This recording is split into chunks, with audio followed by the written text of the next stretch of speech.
तर आज बनवूया मोहाच्या फळांची अगदी साधी सोपी भाजी। तर इथे मी मोहाची फळे घेतली आहेत। मोहाची फळे सोलून घेऊ। ही फळे सोलताना हाताला तेल लावायचं।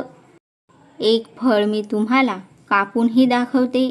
या फळाच्या आतमधल्या बिया आपण घेणार नाही, फक्त हे फळच आपण घेणार आहोत।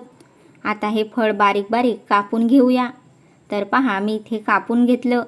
आता ही भाजी पाण्यात घालून 10 मिनिटं ही भाजी चांगली अशी उकळवून घेऊ, जेणेकरून याच्या आतमधला सगळा चीक बाहेर निघेल। तर पहा, 10 मिनिटं मी भाजी चांगली शिजवून घेतली।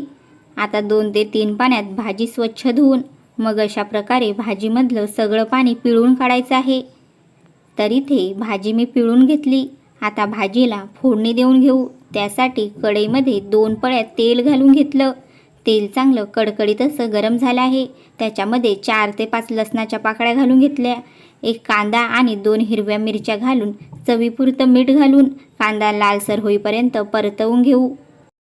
कांदा इथे मी खमंग असा परतवून घेतला। आता याच्यामध्ये अर्धा चमचा हळदी पावडर, 1 चमचा लाल तिखट आणि अर्धा चमचा गरम मसाला घालून घेऊ। सगळे एकत्र मिक्स करून हे शिजवून घेतलेले मोहटे याच्यामध्ये घालून घेऊया।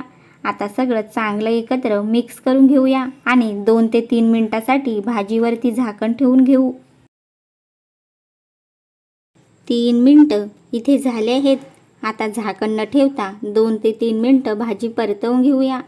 तर पहा, मोहट्यांची भाजी बनून तयार झाली आहे। वरून कोथिंबीर घालून घेऊ। रेसिपी आवडल्यास नक्की व्हिडिओला लाईक करा आणि चॅनलला सबस्क्राईब करा।